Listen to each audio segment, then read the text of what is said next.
YouTube, LinkedIn, Apple Podcasts, Rumble, the Fountain app, Instagram, every social media platform possible, and very excited to highlight Jerry Cox today on the show from the Forerunner Foundation. This gentleman is actively involved as community watchdog, an evangelist, an attorney, a nuanced intellectual who understands, frankly, zoning and policy at jurisdictional levels at a clip or level than, frankly, many city attorneys do. Certainly, maybe more than hired gun attorneys that are working on behalf of cities, like we have here in Charlottesville. A missed filing deadline, ladies and gentlemen, is the latest, comedy of errors for Charlottesville and its new zoning ordinance lawsuit that is now costing taxpayers significant money. I would encourage viewers and listeners that are watching this program to get aggressive with Freedom of Information Act requests and demand that Charlottesville City Hall provide how much money it has spent so far to a very expensive law firm to represent the city in a new zoning ordinance lawsuit that is just beginning. I mean, we have a court date that's a year away from now. Goodness gracious, this is going to get even more expensive. Do me a favor, viewers and listeners, and I see elected officials from multiple jurisdictions watching the program now. Like the show, share the show, join us in conversation. Georgia Gilmer, hello. Thank you for watching the program. We got folks at the local newspaper, 2 TV stations, and a radio station watching now. Media that is watching the program, Legacy Media. I encourage you to interview Jerry Cox about this zoning fiasco. Please interview Jerry Cox because he's able to give perspective that is not out there currently. Judah Wickhauer is behind the camera. If you could confirm LinkedIn for me, that would be fantastic. It is live? Oh, you're an excellent man. We are live on my Facebook page and 14 others, and we encourage you, the viewer and listener, to join us in the conversation today. Rob Neal, hello. Carly Wagner, I think this conversation is going to be right up your alley. Supervisor Pruitt, this is something that could be fascinating. As you, I know, are in favor of much more density in Albemarle County. We should get you on the program, Supervisor Pruitt. Councilor Snook, we need to get you back on the program as well. Do us a favor, guys, of liking and sharing the show. Things are looking really good on our end, Judah. Are they looking good on your end? Excellent. I think we can start the program. And when you are ready, my friend.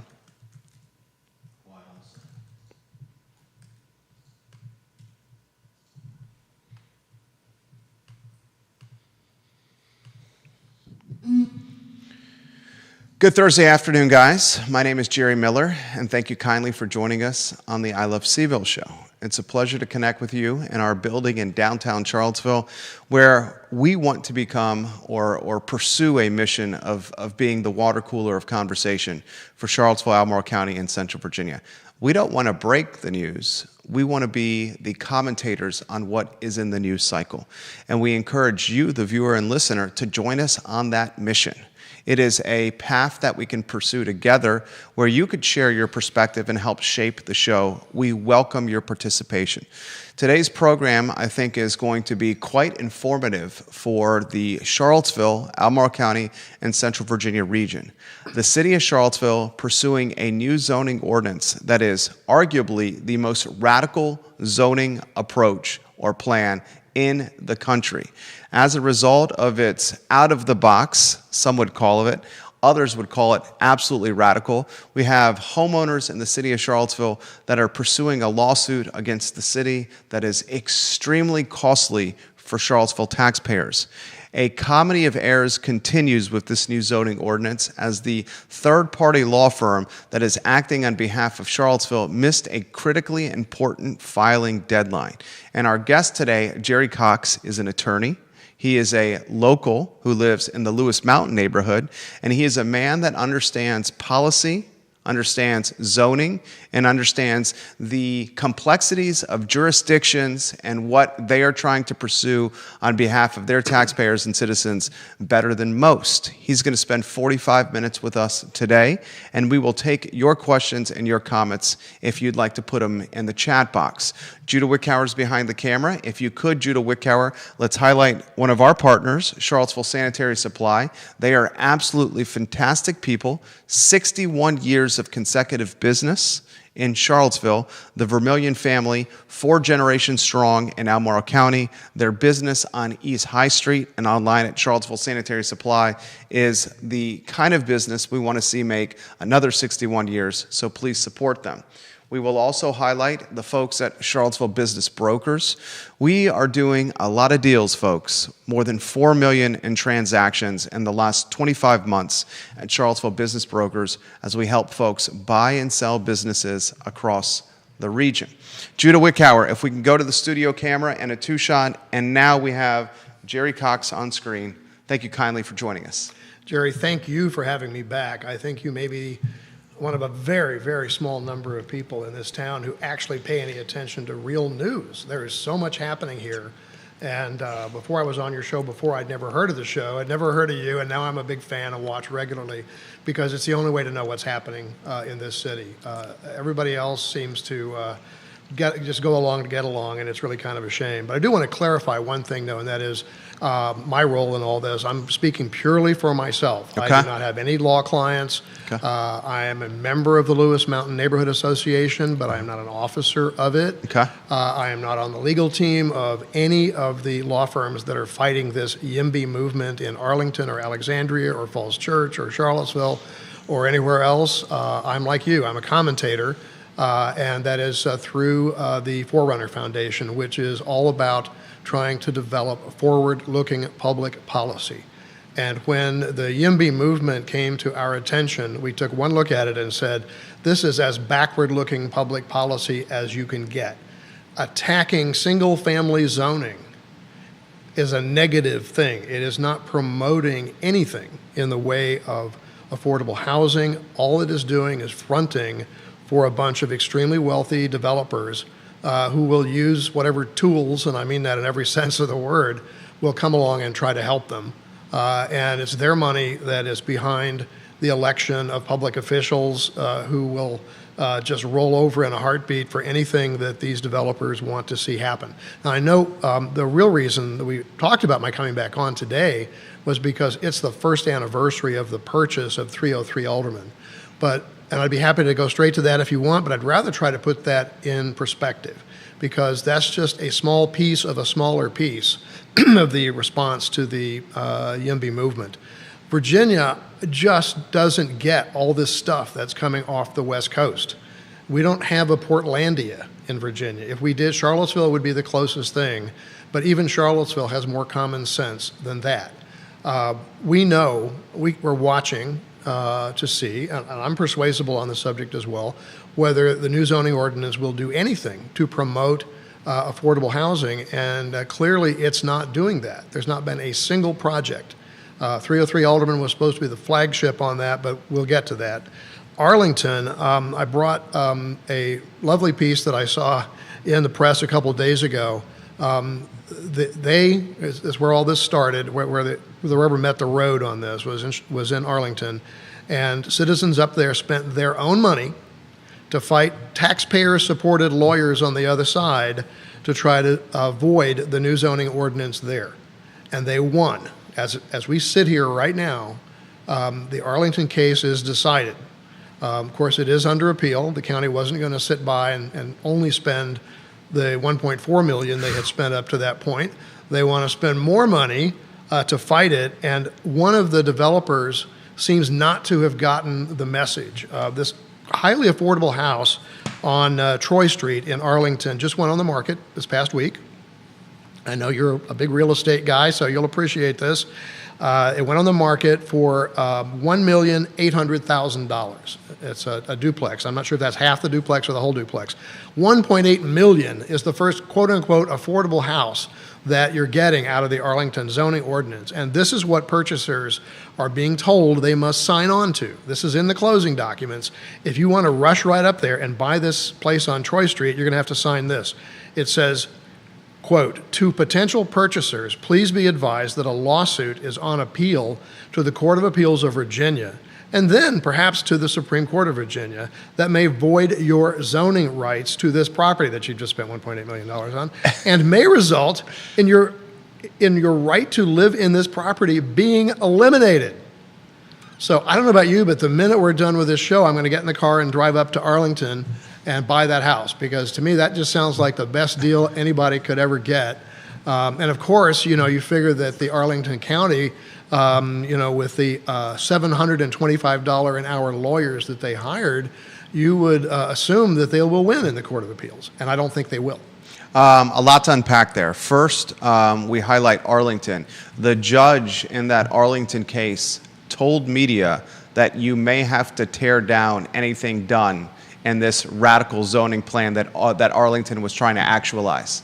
And I want to caution any developer in Charlottesville City that is pursuing development projects here, because look at the exposure that developers have in Arlington. Who is going to sign a purchase agreement or a contract to purchase with language like that in the agreement? I don't think anyone would, certainly not at that price point. Well, relay it to Charlottesville. You're in the news. Hall Spencer, fantastic journalist, a neighbor of mine, one of the most talented journalists in the Commonwealth, has a story in the Daily Progress today. Unfortunately, I don't think many are reading this because it's behind a paywall and their subscribership is so small these days. But the law firm that is representing the city, this is a crazy story. I am a subscriber. The law firm that's representing the city missed a filing deadline. So now they have to go hat in hand, eyes down, basically in a pity state, asking for some grace and forgiveness from Judge Worrell. And we're going to get to the judge in a matter of moments.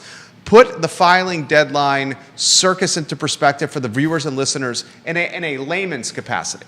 I will try to do it in English. I worked my way through college as a newspaper reporter, and that was probably the last time I ever could write English instead of lawyerese. But I did try being on the newspaper of the UVA Law School as well back in the day. But before I go there, a little bit more perspective that I think is really important. Please. And that is that the Gentry Locke firm is representing both the county board in Arlington and the city of Charlottesville. And I've obtained a redacted invoice that they submitted for the last month before they filed their brief. The briefing schedule is just starting in Arlington. It probably will be 2 or 3 years before that case is resolved, because it will almost surely go to the Supreme Court. I have one matter that has been pending before a verdict that's been pending before the Virginia Court of Appeals now for 2 years, and we don't even have a date for oral argument on it yet. So don't anybody think, any developer, anybody else, think this is going to get resolved anytime soon.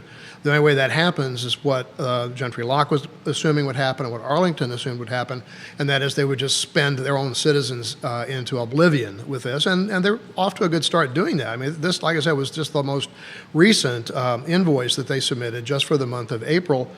It's $128,000. Unbelievable. For 1 month. And they can bill according. I also have their retainer agreement. You can see it's all the privilege stuff has been blocked out of that. And it says they can charge the county, and I presume this is true in Charlottesville. I don't know for a fact. But it says that their rates can go up to $750 an hour.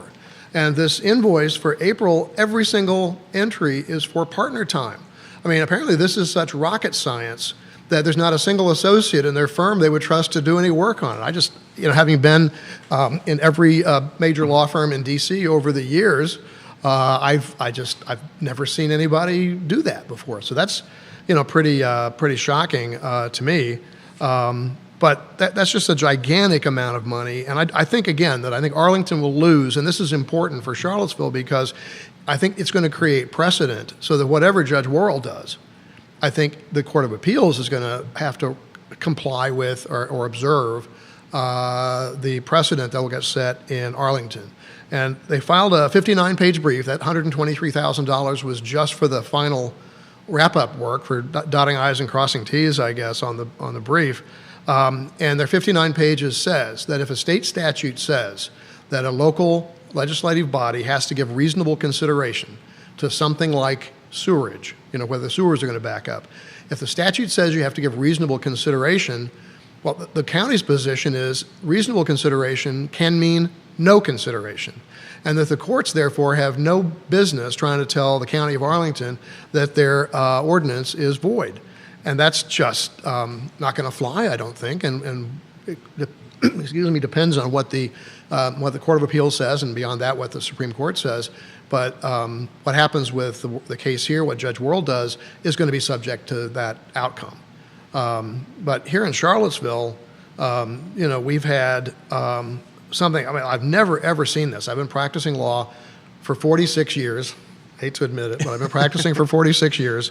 I've never seen anything like this. Charlottesville has had something like 7 city attorneys in the last couple of years. Lisa Robertson was here, and then she quit in December of 22. I have to look at my notes to get all this straight.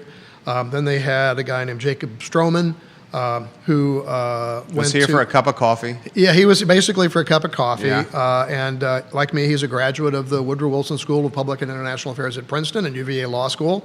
So I have to give him a shout out for that. He gets the benefit of the doubt with me. But he started in July of 23, and within a couple of months he was on leave. And a few months after that, they handed him a $180,000 check, and off he went. And then they had John Baden Hunt, I had a little bit of contact with. And now we have John Maddox, who is a North Carolina bar member. It tells you a lot when you've got that kind of turnover. It's not the lawyers, it's the client. One correction, and he's watching the program. He's a friend of the show, John Blair, the city attorney of Charlottesville at one time. John, I'm going to sing your praises here. Best city attorney we've ever had, maybe someone we should have considered for city manager here in Charlottesville, now in Stanton. He's watching the program. We got questions coming in quickly here. Missing a filing deadline. I just have a talk show here and a platform. Missing a filing deadline when you're a law firm of this caliber and charging hourly rates like this seems to be about as junior varsity as it gets. What happened here? I'm afraid you would have to ask them, but I may have brought a solution. Being a lawyer, I had to show up for your show today with a demonstrative exhibit.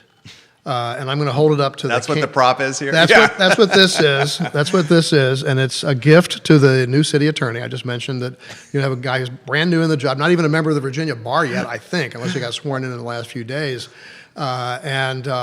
I wanted to introduce him, make sure that he's familiar with this thing. It's called a Gregorian calendar. And since the Gregorian calendar was adopted in the 1580s, lawyers around the world have used this to write down when things are due, when they're supposed to be in court or when they're supposed to file something. They put it on a Gregorian calendar and then put it in the break room or something like that, see if anybody notices. But I also took an extra step here. I'm going to lose myself in all of this.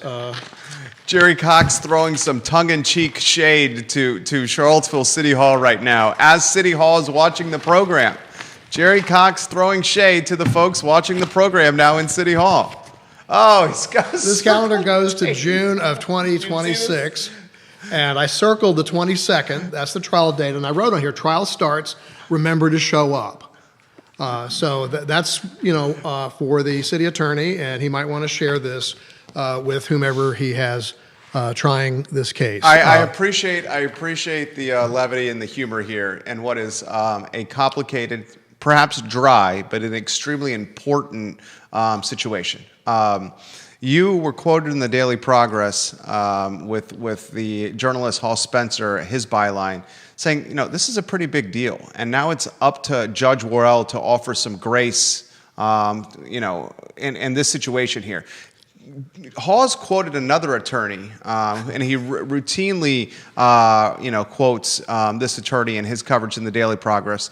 And he says, Daniel Heilberg says, this isn't potentially as big of a deal as it's being made.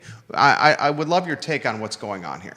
I'm really glad you asked because two things are quite true in this circumstance. One is that the city is in default There's no question about that. Their responsive pleading did not deny that. It just said, well, forgive us. We don't have any extenuating circumstances. We didn't have somebody get run over by a beer wagon with the filing in our briefcase or anything like that. But, we've been working on this a long time, and it's important stuff. And so, Judge, you should come in and rescue us from our inadvertence, they called it. And so that's totally true. There's no question about that. And I think it's going to be true that the judge is going to rescue them. So it's not a big deal unless you're one of the taxpayers who have to not only is on the hook they're paying a law firm. Yeah, you're right. on the hook at $550 an hour is the highest I've seen. $575 is the highest I saw billed in the April invoice that I just held up. But if you're on the hook and your taxes are going up because you're paying $575 an hour and have something like this happen, to some people that's going to be a big deal. I mean, when I opened my tax bill for this year, I mean, mine's like doubled in the last 2 years. I'd have to do the math on that and make sure I got that right, but it's pretty close to that. And other people, regardless of their politics, regardless of their interest in zoning, regardless of what they think about affordable housing or whatever, we've got a right to an explanation. 100%. We absolutely have a right to an explanation. And if the judge were to decide to just leave them twisting slowly in the wind, to borrow a Watergate quote, then it's within his rights to do that. And they would have to show that he's abusing his discretion to do that. And if he feels compelled to rescue them in spite of the fact that there are no extenuating circumstances here, and they admit it, if he's going to come in and rescue them from that, then he at least should make sure that the plaintiffs in the Charlottesville case don't have to pay their own money. I mean, on top of their taxes, they shouldn't have to pay for responding and bringing this to the attention of the court. There's nothing right about that, and there's nothing right about whatever the city is being billed to try to undo their mistake. I mean, they're not just an apology that's owed to the city and to the people who pay taxes here, but I think there's money that should change hands, that should go back to the city, and that should go back to the plaintiffs in this case. We have even potentially more ammunition here for Judge Worrell and a conflict of interest appeal. Judge Worrell is a city homeowner. Judge Worrell's wife is a housing advocate, a known housing advocate. The stage is already being set. If it doesn't go the plaintiff's way the first time, that appeal would happen on a conflict of interest basis. If Worrell offers them grace and leeway and says, no, this can move forward, is that ammunition potentially more for an appeal if you're the plaintiffs? I'm not sure about that because it's a pretty high bar.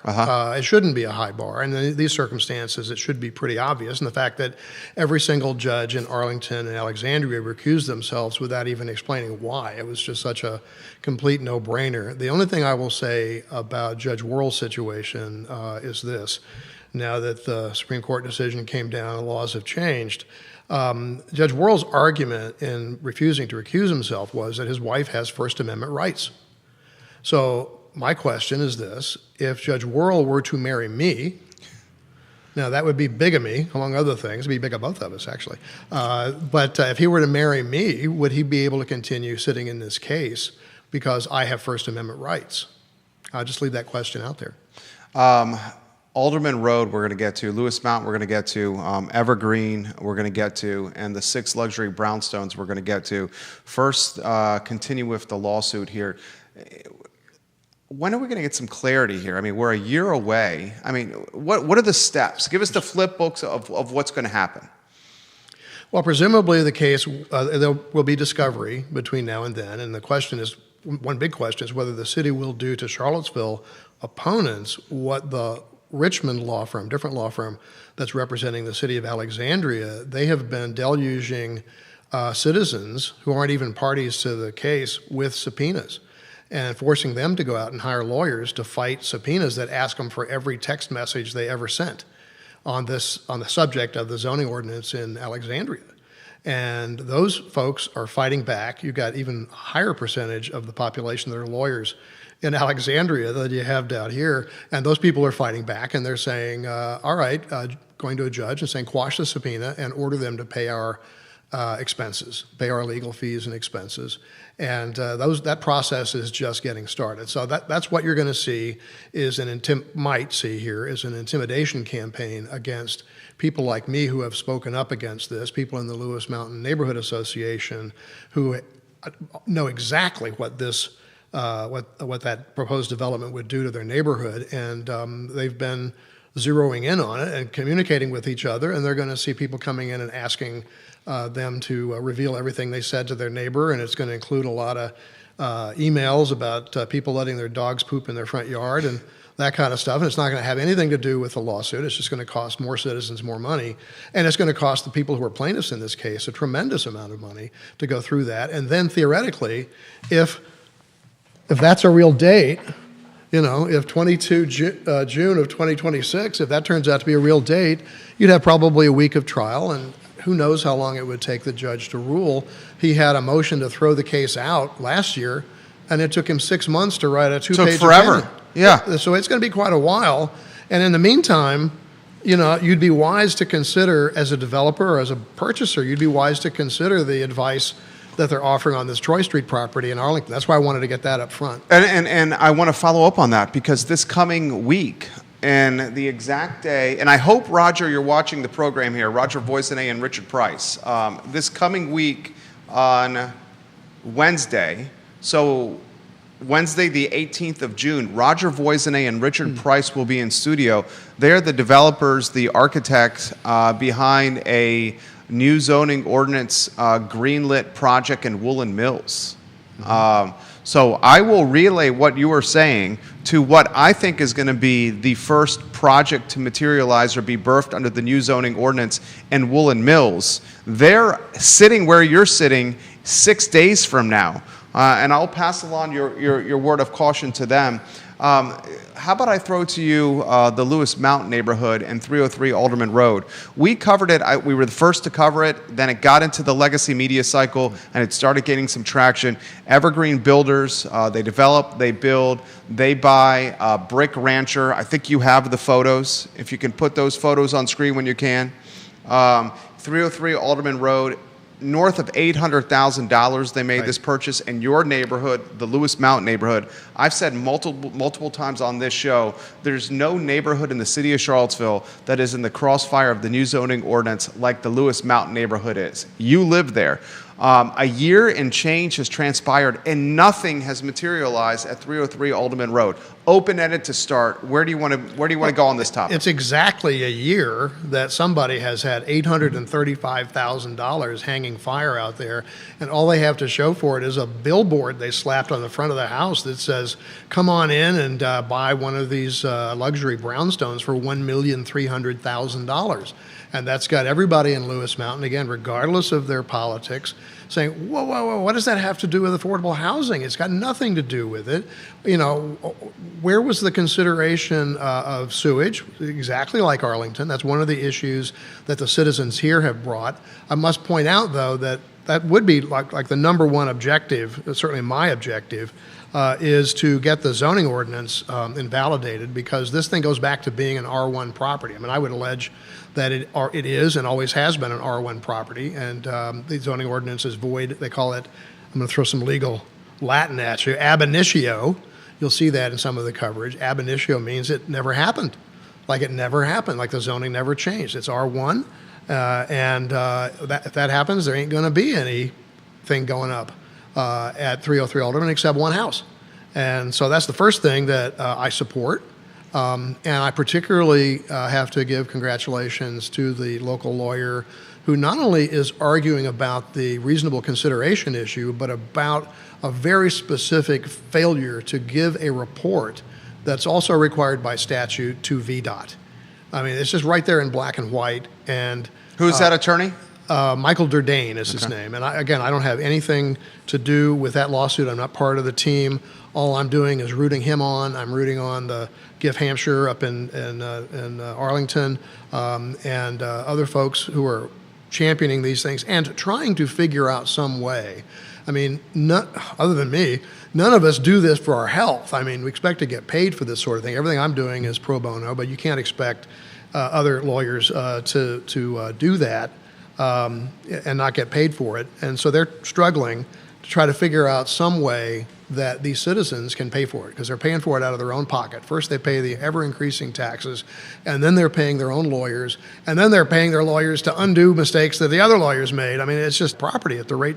The developer cannot, he's got kind of a cookie-cutter complex that he wants to put on a lot that is, how can I put it, it's taller than it is wide, the frontage than the frontage on Minor Road, and there's some other requirement that mathematically says that you can't have dimensions that they've gone to the city zoning.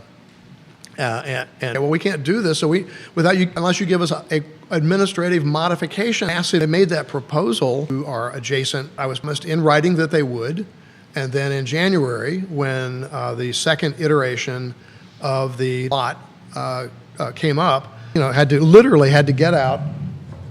And if you want to read what and how they announced this, I can pass to read their approval, because it is in absolutely microscopic print, and I don't know where I put it, but it's here somewhere.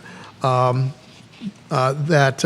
pages that I downloaded off of the portal, where it says they approved it on December 18th. And I called, and he says, well, you're too late. You had 21 days to comment on the decision that I didn't tell you I made. We had a conversation with the then acting city attorney, and they withdrew. They canceled the approval. And as soon as they canceled the approval, the developer then went back and said, well, you know what? The modification that we asked for isn't big enough. They literally doubled down and asked for a modification that is twice as big as the one they asked for in the first place. That has been in this system now with the city since March the 3rd. And I think that was too much even for the city to swallow, because there's not been a word said about that ever since. But if they're going to sneak it through in the middle of the night I don't even know what font that is. If they're going to sneak it through in the middle of the night, then we're just going to have to be prepared to deal with it.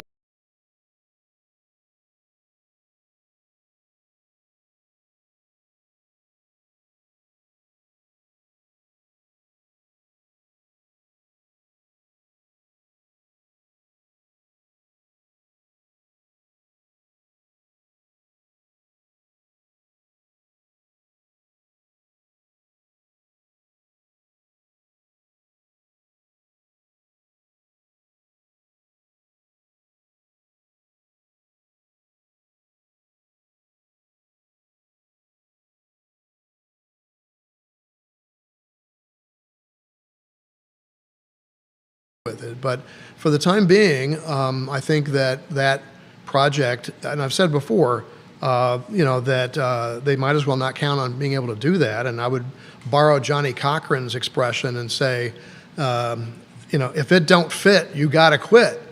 I mean, it's time to put something else there or rent what you've got. But carrying that kind of money, plus whatever the engineering firm charged to put all this stuff together, if you're an investor, then you got to be wondering when you're going to see anything off of this. And if I have anything to say about it, it'll be never. Comments coming in. I'll highlight some of the viewers and listeners that are watching the program. You have a boatload of realtors watching the program. You have a couple of developers watching the show. Neil Williamson, the president of the Free Enterprise Forum, watching the program as well. Judas showed the Alderman Road rancher on screen. Just one pic of the rancher is fine. We don't have to do any more than the front, please. Lewis Mountain, I have seen come together, like you said, regardless of politics, and pursue this fight, much like the plaintiffs have done, in similar capacity to the plaintiffs have done. This is a tough question for you. If this new zoning ordinance is eventually greenlit and is approved as it stands right now, what do you think the change to Lewis Mountain could be? Absolutely devastating, because everything up and down Alderman Road would likely go the same way. could be dealt with. I mean, if you're not hooking into 90-year-old sewers, you might have less of a worry about your sewer backing up. If the buildings were required to provide some parking for their residents, that would help, because there's not going to be any place for people to park. I believe the design calls for one garage space to each of these brownstones, which everybody would use for storage. Nobody would use it for parking, I don't suppose. And so the parking would be completely outlandish. We have the other development that I don't even think about because I get a headache thinking about what's happening at Alderman and Ivy, the 12-story building that's next to going in Moe's there. Barbecue. Next to Moe's. I Yeah. mean, that thing, I don't even want to think about that one. I've had people in the neighborhood who said, what about that one? And I'm like, my head will explode if I contemplate that. I figure that one's probably going to happen. But that was a special use permit, if I remember correctly. It was. And that there's, nobody's granted any special use permits, and nobody's granted any modifications to the zoning ordinance. But the developer's argument was that to stop them from putting in this even bigger, more massive building would impose an undue hardship on them. And when we did file comments on the second go-round with this, we said, if that's true, then nobody will ever comply with the zoning ordinance. If per se, the zoning ordinance keeps you from building what you build, and that is an undue hardship, that's per se an undue hardship, nobody will ever come in within the range of the zoning ordinance. It'll be bigger. Has Evergreen communicated with the neighborhood? How would you characterize the communication? We have been in touch on 2 occasions, and on both occasions, the answer was threats. And I actually brought copies of the email messages and the letter that we got from 2 different law firms that basically said, if you get in our way, we're gonna squash you. I mean, I could read the actual, if I can find it here, I could read the actual language of the threats that they sent. But we have challenged Evergreen's CEO here we go. We've challenged their CEO to a debate in the neighborhood and would, keep it civil, and you had suggested the last time I was on the show that Happy we to have host a debate on your show and that sort of thing. And what we've gotten back since then is crickets. All we got was a note from one law firm back in October that said, any effort at interfering with the anticipated development at 303 Alderman Road will be met with the appropriate legal action. So I'm quaking in my boots, over that. And then I get a message in January that says, because we on alt zoning, I got to put in a plug for altzoning.org because it explains everything that I've not done a particularly good job of explaining today. And we did a first draft of the video and said that this massive development was going to be 60 feet high, because I misunderstood. The massing is not height, it's width. And so when that first video came out, and go look at it's right on the landing page of altzoning.org. I was told the video must be corrected to avoid constituting a slanderous statement. So, once again, I'm going into my happy place and sucking on my thumb because I'm worried about these lawyers for Evergreen, accusing me of making a slanderous statement because I gave their buildings 20 feet more height. The Alderman project, your prediction of what's going to materialize there. Do you think Evergreen just ends up selling this brick rancher? I mean, think about the carrying costs. Yes. Think about the headache, the legal fees. This is just turning into a black pit of money being burnt. And the follow-up question I have there, if that does end up going back on the market and being sold, curious of what you think that could do. You're offering commentary here to others that are pursuing opportunities like this. Well, it takes 2 to tango. Clearly, the Evergreen people know that there's somebody to tango with, or they wouldn't be making threats. Other developments, I don't know, maybe people would welcome the kind of thing your guests next week. Maybe that's something that everybody around it would be happy to see. And if they're not going to object to it now and try to keep the zoning administrator from approving it, maybe they won't later. And even this morning in Arlington, I mean, if you're really into speculation, you could buy that house on Troy. I don't think I'd pay $1.7 million for it, but if I could buy it for $0.7 million, I might do that. and hope that either the case will be resolved in favor of this county, or that nobody will ever challenge the fact that it was built in violation of the ordinance. Does the entire new zoning ordinance need to be reconsidered or rewritten? Absolutely. It is a crime against nature. It really is. The most radical thing anybody has done. People are proposing similar things in North Carolina. I just heard yesterday there's something happening in Richmond. There are groups that are pushing this in Albemarle County. It's really, really important. It really is, as I said on the show before, and with apologies to the governor of Florida, I think Virginia will turn out to be where YIMBY goes to die. And I think what will happen, I hope what will happen, and if people look at the material we have posted at altzoning.org, they will see that there are a number of things that cities can do to increase affordable housing that's positive, that's not attacking single-family homeowners, but that's actually making it easier for homeowners who have service jobs and so forth to live in the city of Charlottesville and not have to commute from Louisa County. I totally agree with that.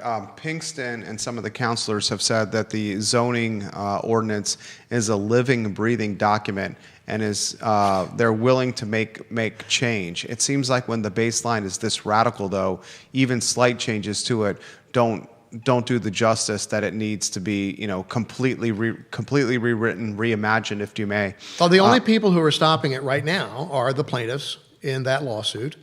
And if the city has offered any kind of an olive branch, I'm completely unaware of that. But I strongly suspect that considering what it's costing to pursue that lawsuit, that there are middle grounds that the city council could vote on, maybe as unanimously as they did this. I just hope that, and I know that Lloyd Snook, who I've had some conversation with, by email, I know Lloyd's been asking questions of staff, particularly with respect to 303 Alderman. I know he's been told things that are not true, and I would beg him and I would beg the other members of the city council, when people on your staff, the city staff, not your personal staff, but people on your staff are telling you stuff that's wrong, hold them accountable for that. Don't just snooze, get on them and get answers to things. And I think right now, like what you're suggesting, Jerry, I think the best thing they could be doing would be asking about changes that could be made here that would make the plaintiffs in this lawsuit go away. Very interesting. The same folks that pushed the new zoning ordinance through, the YIMBYs, the activists in the city, now doing the same playbook in Albemarle County. They're backing Sally Duncan's campaign in the Jack Jewett district, and they have nothing to do here in Charlottesville because of this lawsuit and because everything is in pretty much zoning purgatory. So now they've shifted their attention to the county I live in, Albemarle, and folks, it makes me really nervous. Because it's been an absolute fiasco in Charlottesville, and that's not what Albemarle County needs. 45 minutes in, anything else that should be out there for the viewers and listeners that are watching the program with media and elected officials watching you right now, Jerry? The only thing I would add is that people should make certain to keep up with your show. Thank you. And your coverage of this issue, because other traditional media have seemed to have gone completely to sleep over this, with the exception of the Daily Progress. Yeah, with Hawes. With Hawes, yeah. And that's what happens when you have a real journalist on your staff, and I hope is being paid appropriately. They're playing the state song of D.C. here. I want you to know. Yeah, we hear them quite often. I feel like I'm back in D.C. But that's the number one thing would be get your information from people who really are paying attention and who care about the facts, and that's almost entirely your show. I appreciate that, and I would encourage for the subscribers of the Daily Progress to read what Hawes put online, what he wrote online. It was excellent coverage. I want to continue the dialogue with you in the future, if you don't mind. Welcome you anytime. I learn from you. I think the viewers and listeners absolutely are learning from you, and we're fortunate to have you in the community here, Jerry. Well, please, I hope we can make this happen. We talked about it at the very end of the show last time. I would really, really be happy to have somebody with the opposite view sitting in that chair. With Evergreen. I feel, yeah, Evergreen or the city. This would be, if they're willing to do it, the co-chairs of Livable CVille, talking Matthew Gillikin here, who is, frankly, primarily responsible for pushing this new zoning ordinance through. If you want to join us on set with Jerry Cox, we would absolutely extend that invitation. Also, Rory Stolzenberg, the planning commissioner, who very much led the charge on this new zoning ordinance. Rory Stolzenberg, if you want to join us on set with Jerry Cox, we would gladly host you on the program to talk both sides. Yeah, I'm tired of shadow boxing. I think it's time for a civilized conversation about what's really at stake here. And the thing I would want anybody on the other side to show me, I mean, I am originally from Missouri, the show me state. I want them to show me one house, one project that has actually improved affordable housing. In Arlington, Alexandria, or here, I want to see one property where that's happened. We'll continue the conversation, guys, with Woollen Mills Court next week. Richard Price and Roger Voisiday, which now with Alderman Road on ice, what they're doing in Woollen Mills at Woollen Mills Court, and we'll show renderings, we will show architectural plans next week on the program. This is going to be the first project to materialize under the new zoning ordinance. We'll also offer the words of caution from the beginning of the program that you offered to the viewers and listeners to Roger and Richard next week as well. I thank you for your time. Thank you. Yeah, I sincerely Pleasure. Mean that. It was was an honor, actually, to be here. Thank you kindly for joining us. Judah Wickhauer behind the camera, Jerry Cox. My name is Jerry Miller. It's the I Love CVille show, archived wherever you get your podcasting content. And a huge week, ladies and gentlemen, of interviews coming up with, again, Roger and Richard next week, along with the team that's developing the indoor pickleball facility in the old Marshall's location. They have plans. They're going to put in perspective the arduous process of bringing a business to market when you need a lot of permitting and a lot of approvals to do so. So we appreciate your time, and thank you kindly for joining us and watching the I Love CVille show. So long, everybody.